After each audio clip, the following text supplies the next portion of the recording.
नमस्कार, स्वागत है आपका। आप देख रहे हैं आपका पसंदीदा डिबेट शो बात हरियाणा की। मैं आपके साथ तेज नैन मोर। महिला आरक्षण नारी शक्ति वंदन अधिनियम 2023 में दावा संसद और विधानसभाओं में 33% महिलाओं की भागीदारी का है, लेकिन हकीकत यह है कि यह परिसीमन और जनगणना के पेच में ऐसा फंसा कि 17 अप्रैल 2026 को लोकसभा में बहुमत ना मिलने से यह बिल गिर गया। इसे लेकर हरियाणा में सियासत तेज हो चुकी है। मुख्यमंत्री नायब सिंह सैनी ने विपक्ष खासकर कांग्रेस पर आरोप लगाया कि संसद में महिला आरक्षण को लेकर बाधा डाली गई, सरकार इसे ओछी राजनीति बता रही है और विपक्ष के खिलाफ निंदा प्रस्ताव लाने के लिए विधानसभा का एक दिन का विशेष सत्र बुलाने जा रही है। सत्तारूढ़ दल इसे महिलाओं के सशक्तिकरण के रूप में देख रहे हैं, जबकि विपक्ष इसे परिसीमन के नाम पर राजनीतिक समीकरण साधने की कोशिश बता रहा है। जमीनी स्तर पर यह बिल महिलाओं की भागीदारी बढ़ाने का एक बड़ा वादा है, लेकिन वर्तमान में इसकी हकीकत फाइलों में उलझी हुई है।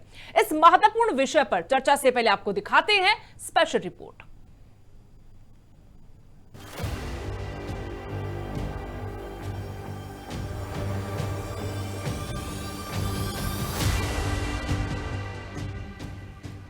संसद में महिला आरक्षण विधेयक पास नहीं होने पर हरियाणा की सियासत गर्मा चुकी है। सरकार इसे ओछी राजनीति बता रही है और विपक्ष के खिलाफ निंदा प्रस्ताव लाने के लिए विधानसभा का एक दिन का विशेष सत्र बुला रही है। हरियाणा के मुख्यमंत्री नायब सिंह सैनी ने विपक्ष पर संसद में महिला आरक्षण विधेयक नारी शक्ति वंदन अधिनियम को रोकने का आरोप लगाया है और इसे महिलाओं के अधिकारों के खिलाफ कहा। उस लोकतंत्र के मंदिर में जो कुछ भी हुआ साथियों, वह न केवल अलोकतांत्रिक था, बल्कि हमारे देश की आदि आबादी के भविष्य पर एक बड़ा प्रहार भी कांग्रेस और उसके सहयोगी दलों ने किया है। आने वाले प्रत्येक चुनाव में जितने भी विरोधी दलों ने इस बिल को गिराने का काम किया है, चाहे उसमें कांग्रेस है, चाहे टीएमसी है, चाहे डीएमके है, चाहे समाजवादी पार्टी है, चाहे अन्य दल हैं, उन सबको इसका खामियाजा भुगतना पड़ेगा। देश की महिलाएं इन दलों को कभी भी माफ नहीं करेंगी। उधर कांग्रेस सरकार पर महिला आरक्षण बिल के नाम पर राजनीति करने का आरोप लगा रही है। कांग्रेस का कहना है कि पार्टी महिलाओं को 33% आरक्षण के हक में है, लेकिन सरकार परिसीमन की आड़ में राजनीति कर रही है। कि सरकार जो सितंबर 2023 का महिला आरक्षण बिल है उसको जो की त्यों लागू करे, और अगर फिर नया बिल भी लाना है तो पार्लियामेंट का सेशन बुलाए, ले हम कांग्रेस पार्टी और पूरा विपक्ष तैयार है और 2029 के चुनाव में उसको लागू करना चाहिए। महिला आरक्षण भी कांग्रेस पार्टी लेके आई है। ये तो केवल दिखावा करते हैं, ये किसी के लिए कुछ नहीं करते। महिला बिल के आड़ में परिसीमन पास करवाना चाहते थे और परिसीमन पास करने के बाद जिस तरह से ये वहां की विधानसभाओं को बनाते हैं, सीटें बढ़ाते हैं, सिर्फ ये भाजपा के फायदे के लिए सब किया जा रहा था, ना कि महिलाओं के लिए किया जा रहा था। महिला आरक्षण विधेयक लोकसभा में पास नहीं हुआ। इसके बाद से सत्ता पक्ष और विपक्ष एक दूसरे पर आरोप लगा रहे हैं। संसद से बाहर अब ये महिला आरक्षण की लड़ाई सड़क पर भी आ चुकी है। Bureau report, living India news. चलिए अब चर्चा की शुरुआत करेंगे। बीजेपी प्रवक्ता राजवीर रोहिला हमारे साथ जुड़े हैं, कांग्रेस प्रवक्ता कृष्ण शर्मा हमारे साथ है, इनेलो की तरफ से ओंकार सिंह हमारे साथ जुड़े हैं। आप तीनों मेहमानों का बहुत बहुत स्वागत है।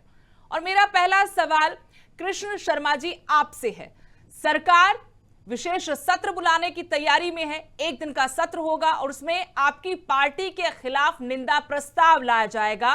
सरकार का सीधा सा आरोप है कि आधी आबादी का हक आप लोगों ने अपनी ओछी राजनीति की वजह से कुचल दिया है।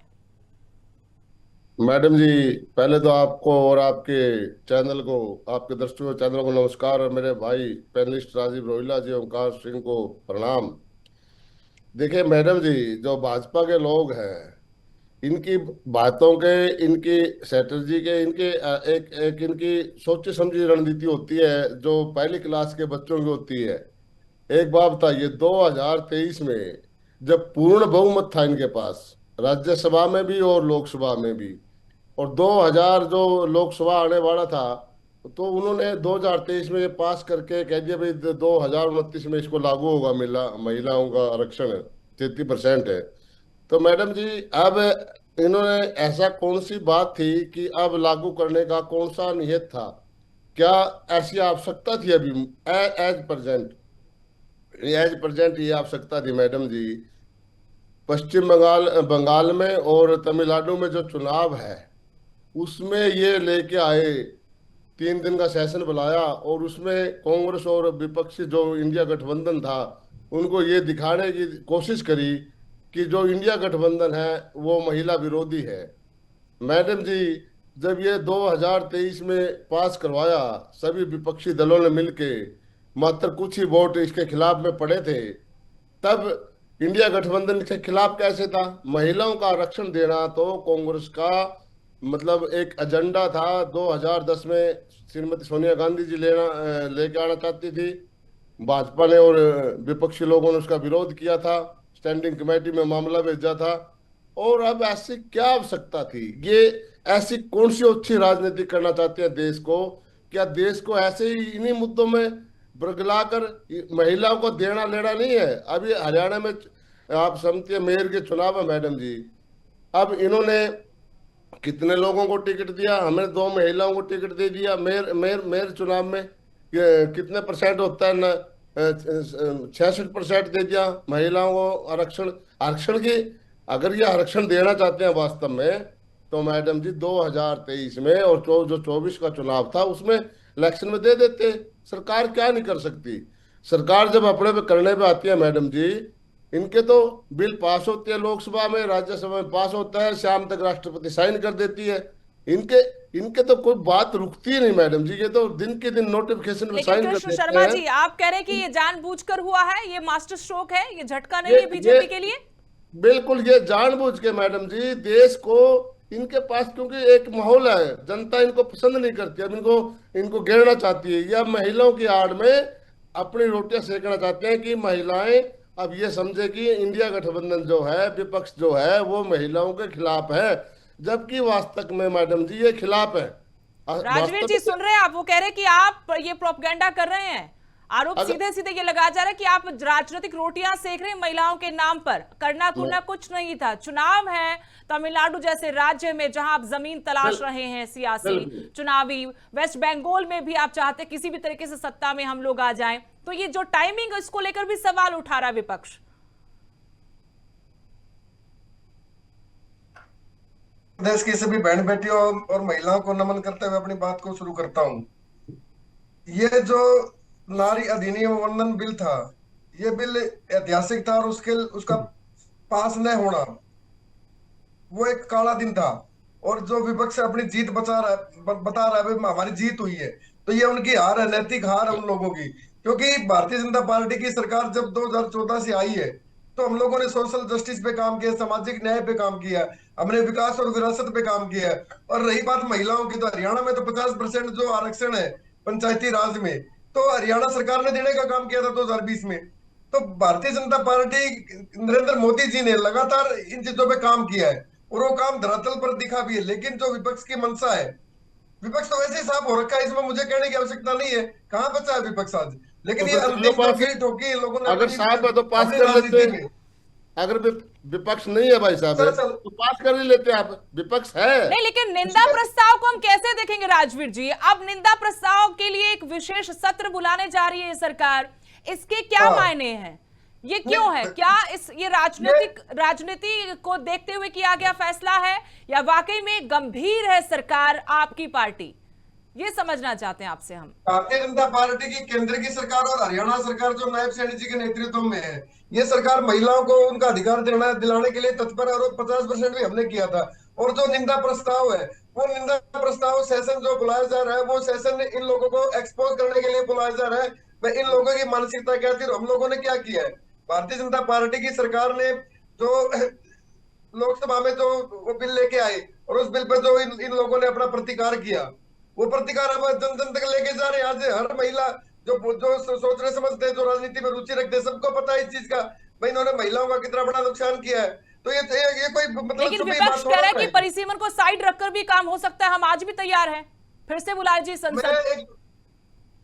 सुदेश जी, मैं बड़े नम्रता पूर्वक कहना चाहूंगा, देश की जनसंख्या 140 करोड़ है, और उसमें अगर सीटें बढ़ेंगी, जनसंख्या जो जनगणना होने वाली है, तो उस हिसाब से तो होगा ना। वो जब भी ये बिल पास होगा, ये बिल नए परिसीमन के साथ आएगा, और जनगणना जो चलेगी उसके साथ आएगा। ये इन लोगों ने ये नहीं समझा, और इन लोगों ने वो अपना एक ढीठता दिखाई, और इसको जो विरोध किया इन्होंने संसद में, तो वो पूरे देश ने देखा है। वो इन्होंने राजनीतिक बात देख ली, अगर तो नॉर्थ ईस्ट की बात भी लेके आएंगे, भाई नॉर्थ साउथ में क्या है, ये चीजें भी तो लेके आएंगे ना ये लोग। नहीं, जो वो तो जनसंख्या मुद्दा बढ़ी हुई उठा ना है, तो संसद में, वो तो मुद्दा उठा कि आप दक्षिण की ताकत को कमजोर करके उत्तर की ताकत को बढ़ाकर सत्ता पर कब्जा करना चाहते हैं। आएंगे आपके पास, ओंकार जी को शामिल करते हैं। ओंकार जी, आपको क्या लगता है, जो निंदा प्रस्ताव को लेकर विशेष सत्र बुलाने की तैयारी सरकार कर रही है हरियाणा में, इसको आपकी पार्टी कैसे देख रही है? दूसरा, मैं आपसे पूछ रही हूँ, क्या वाकई में सत्तारूढ़ पार्टी महिलाओं के हक के लिए ये बिल, संशोधित बिल लेकर आई थी, या फिर इसके पीछे कोई बड़ी राजनीतिक चाल थी, चुनावी रणनीति थी? बीजेपी झूठ, जुमलों और ड्रामों की सरकार बनकर रह गई। अगर ये महिलाओं की इतनी हितैषी हैं, आज इनकी 21 प्रदेशों में सरकार है, 1/3 सीएम इनके महिला होने चाहिए, एक सीएम महिला है। आप 21 प्रदेशों में से 7 राज्यों के मुख्यमंत्री महिला बना दीजिए। और अभी अभी मेयर के चुनाव हैं, 3 जगह मेयर के चुनाव हैं, एक महिला जरूरी है। जरा बता देंगे कौन सी महिला को टिकट दी?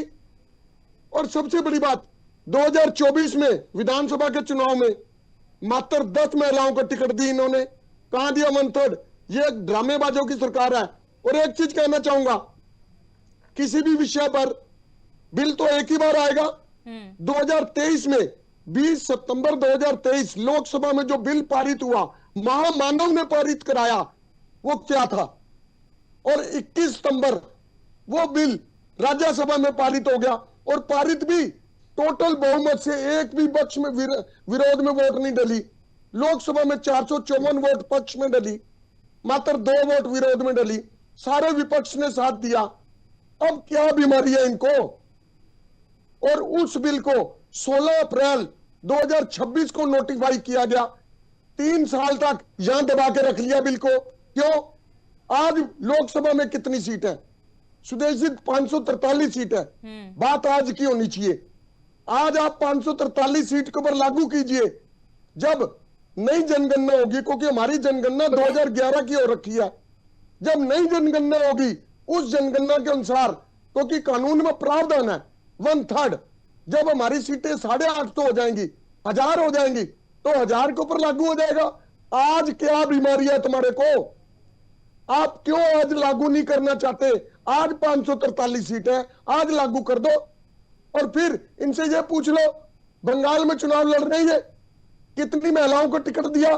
सारी पोल पट्टी खुल जाएगी इनकी। 5 राज्यों में चुनाव है, 5 राज्यों में कितनी महिलाओं को टिकट दिया? कोई जवाब नहीं है इनके पास। ये सिर्फ ड्रामा करना चाहते हैं। विशेष सत्र लेके आए, स्वागत है इनका, लाइए, सत्र में उधेड़ेंगे इनको कि आपने जो 2023 में कानून बनाया था उसको नहीं मानते, आप अपने बनाए हुए कानून को नहीं मानते।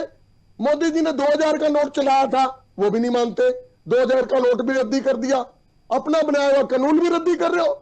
अरे कमाल की बात है, कुछ तो शर्म कर लो बीजेपी वालों। राजवीर जी से हम आपके आरोपों का जवाब ले लेते हैं। राजवीर जी, आपने सुना ओंकार जी काफी गुस्से में बोल रहे हैं कि भाई आज लागू कर दीजिए, 543 सीटों पर लागू कर दीजिए।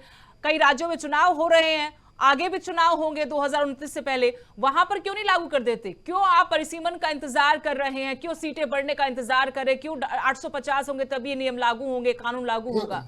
और 2023 में क्या था, फिर दोबारा क्यों ले आए आप? तमाम सवाल है उनके। सुदेश जी, आपत्ति दर्ज कराता हूं मैं। ओंकार जी को ये बेशरम बोलते, बेशरम तो ये लोग हैं, इनका ना ये 3 में ना 13 में है। ये तो जनता तय करेगी कौन बेशरम है। आपने 2023 में बिल पास किया, आप ही का बिल है, आज क्या हो गया? बेशरम तो निर्लज हो तुम लोग। तुम्हारे पास कुछ आज नहीं क्या बचा हो नहीं गया? है। अरे हमने तो थोड़ी शब्दों की 2024 में मर्यादा रखी, 14 दोनों से महिलाओं मैं को कह रही हूँ दिए। शब्दों की मर्यादा, अपनी वोकैबुलरी इतनी अच्छी रखें कि बिना ऐसे शब्दों का इस्तेमाल के भी मजबूती से अपनी बात रख पाए। मुझे लगता है टीवी डिबेट में बैठे हम लोग कोई ऐसे गली मोहल्ले में बैठ के बातचीत नहीं कर रहे जी। तो इनके पास 1-1.5 दशक से इनका ना कोई राज्यसभा में कोई नुमाइंदा ना कोई लोकसभा में, तो मुझे लगता है ये आप तो बहस मुद्दे करने पे का विषय आइए, नहीं इनके लिए। मुद्दे पे आइए, हमारे पास इनके नहीं है, लिए छोड़िए ठीक है। आप। रही बात है जो विशेष सत्र बुलाने की, तो विशेष सत्र में हमने आपको बताया कि भाई इनको एक्सपोज करना है, इनकी सोच को।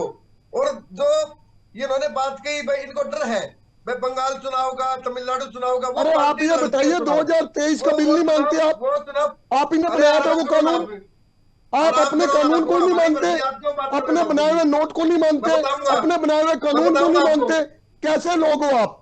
मुझे जैसे बात कैसे होगी? नहीं मुझे ये ओंकार जी बताओ। एक बार सुन लीजिएगा, उनकी बात भी तो सुनिए ना, आपने बहुत कुछ मैं बोला, आप सुदेश जवाब जी भी बस तो इतनी उन्हीं से, बात आपकी इनसे बातों पर पूछना तो चाहता जवाब ले रहे हैं हूँ, हम। क्या अपने बनाए हुए कानून को नहीं मानते ये? बस अब जो कानून नारी वंदन अधिनियम जो पास हुआ था और उसके साथ जो एक अमेंडमेंट बिल थे परिसीमन वाला और जो जनसंख्या जो गणना वाला है, तो ये चीजें साथ में चलेंगी क्योंकि देश की जनसंख्या बढ़ी है, उसमें 50% महिलाओं की भागीदारी है। तो वो अरे जब भागीदारी नई विस्तृत रूप जनसंख्या से के चलाई। आंकड़े आएंगे नहीं तो अरे लागू हो रुको ना जाएगा। आप। आज क्या दिक्कत है? अरे रुको ना, बीच में क्यों बोल रहे हो आप? तो सुदेश जी, आज सरकार 543 सीट है, आज ही दिक्कत क्या है लागू करने में? नहीं मैंने पूछा ना सवाल, आपके बिहाफ पे मैंने पूछा, वो जवाब दे रहे, एक बार जवाब लेते हैं उनका, उसके बाद करती हूँ मैं सवाल। हाँ जी। सरकार ने लगातार डिस्कशन किए, मीटिंगें की और उसके आधार पर ये जो बिल लाए थे। अब विपक्ष ने जो अपनी एक छोटी मानसिकता का जो एक परिचय दिया है, उसका कोई कुछ क्या कर सकता है? कोई उसका जो जवाब है वो हरियाणा या पूरे भारत की महिलाएं देंगी इन लोगों को। लेकिन महिला इस विरोधी स्पेशल सेशन से निकलेगा क्या, होगा क्या? निंदा कर देंगे विपक्षी दल कांग्रेस की, या कुछ और मजबूती के साथ आप इस मुद्दे को जनता के बीच पहुंचा पाएंगे? सवाल तो ये भी उठता है कि जनता के पैसे से सेशन चलता है, गाड़ी कमाई टैक्स पेयर की जाती है, लेकिन इससे निकलेगा क्या? क्या जनता के बीच जागरूकता होगी इस पूरे मुद्दे पर जो अभी तक नहीं हो पाई हो, शायद आपको लगता हो? सुदेश जी टाइम दो।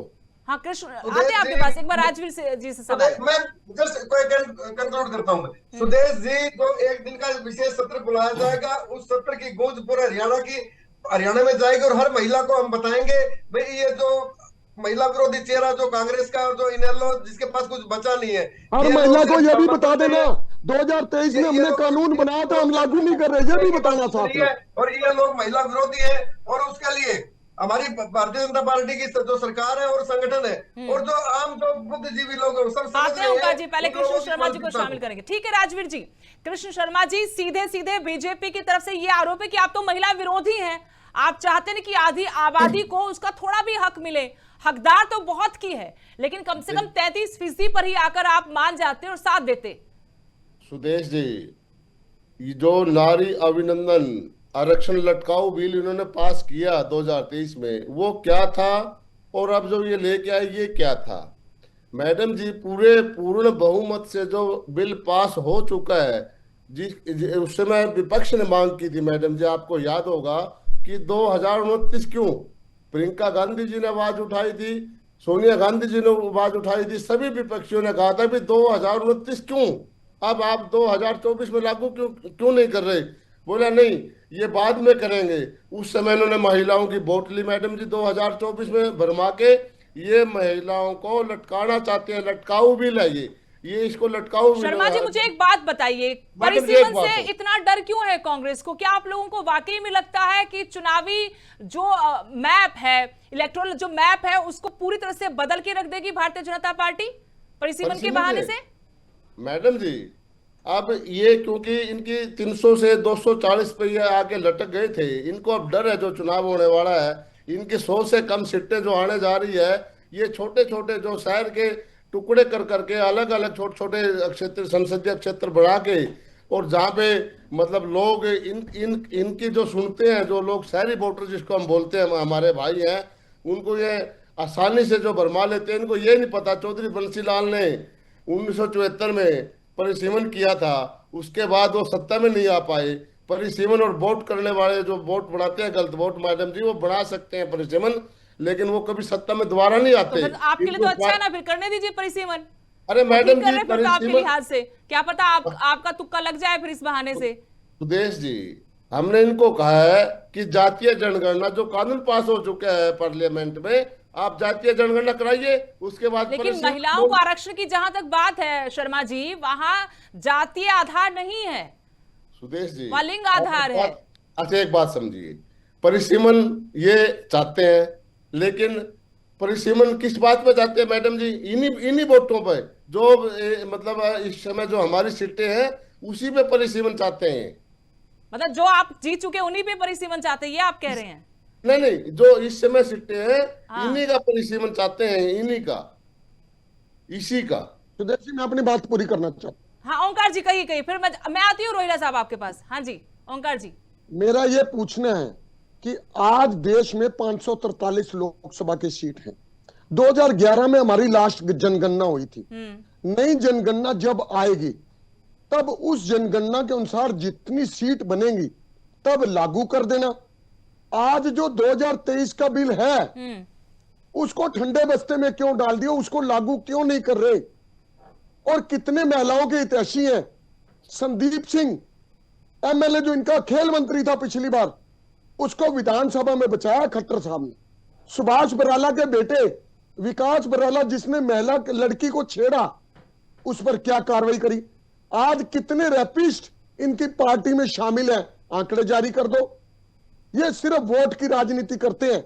जब परिसीमन होगा तब परिसीमन के अनुसार चाहे 850 सीट बने चाहे 900 बने, उसके अनुसार लागू कर देना। अब देखिए कानून अगर तो एक ही आपने बार संसद बनता है। में पप्पू यादव को सुना हो ओंकार जी, तो बहुत अच्छा भाषण दिया था उन्होंने। जो सफेद पोश लोग हैं उनके ऊपर कहा था कि हमाम में सब नंगे हैं। रेपिस्ट के अगर आंकड़ों पर नजर डालें तो सबसे पहले नेताओं का नाम आता, फिर बाबाओं का नाम आता, उसमें सभी राजनीतिक दल शामिल हैं। कभी कभी बहुत अच्छी बिल्कुल ठीक। बातें भी होती संसद में।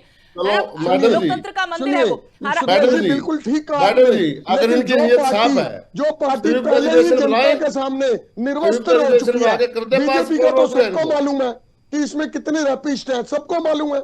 मेरे को कहने की जरूरत नहीं है। आज बीजेपी का चाल चरित्र और चेहरा क्या है?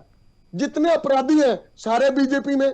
ऐसी मशीन बन चुकी है बीजेपी कि जो भी जाता है दुलकर निर्मा जैसा स्पेदी ले आता है। आधी आबादी के हक क्या पर ही कारण है? रहेंगे हम। एक कृष्ण जी, एक बार जाती हूँ राजवीर जी के पास। राजवीर जी, अब वो कह रहे हैं, फिर से वही बात उठा दी है कि भाई अभी लागू कर दे आप 33%, 543 पर ही लागू कर दे। जब होगा जनगणना होगी, मैडम जी, डाटा आ जाएगा और मेरा एक परिसीमन क्वेश्चन है, उसके उसका मुताबिक भी कर जवाब लेना, साथ में दे देंगे। तब भी कर लेना। लेकिन आज से क्यों नहीं लागू हो सकता? प्लीज एक बार आएंगे आपके पास। एक छोटा जवाब आपसे ले लूंगी मैं बाद में। मेरी बात का जवाब साथ ही दे देंगे। 30 साल या 40 साल से ये चीजें चल रही हैं, और अभी अगर इसका मान लीजिए इसका डिवाइडेड करते हैं 33%, तो उसके लिए भी तो इंफ्रास्ट्रक्चर चाहिएगा, मान लीजिए संसाधन चाहिए, टीमें लगानी पड़ेंगी, और वो चीज कंप्लीट नहीं होती, वो मुकम्मल नहीं है वो चीज, क्योंकि देश की आबादी बहुत बढ़ चुकी है। अगर आप 30 साल पहले जाएंगे उस टाइम संख्या कुछ कम थी, लेकिन लोकसभा सीटें इतनी थी, लेकिन आज अरे जब नए आंकड़े आएंगे नए आंकड़ों पे लागू कर देना। आज क्या बीमारी है आपको? आज क्यों नहीं लागू करते? एक लास्ट जवाब। हाँ कृष्ण जी कुछ कह रहे, वक्त नहीं है अपने पास, जल्दी थोड़ा। हाँ जी मैडम जी, मैं ये कह रहा हूँ, अगर ये इतनी जल्दबाजी में है तो संयुक्त अधिवेशन बुला के राज्यसभा का और लोकसभा का इनको पावर है बुलाने की, उसको पास कर दें। लेकिन नहीं, पास नहीं करेंगे। इन्होंने विपक्ष को चलिए इंतजार करेंगे तारीख का ऐलान हो जाए। विशेष सत्र जो बुलाया जाएगा उसमें निंदा प्रस्ताव पर क्या चर्चा होती है, क्या बात होती है, उस पर भी सभी की नजर रहेंगे। फिलहाल बहुत बहुत शुक्रिया आप सभी मेहमानों का लिविंग इंडिया न्यूज के इस डिबेट में जुड़ने के लिए। देखना होगा कि आधी आबादी को सालों से जो हक का इंतजार है वो इंतजार कब खत्म होता है। नमस्कार।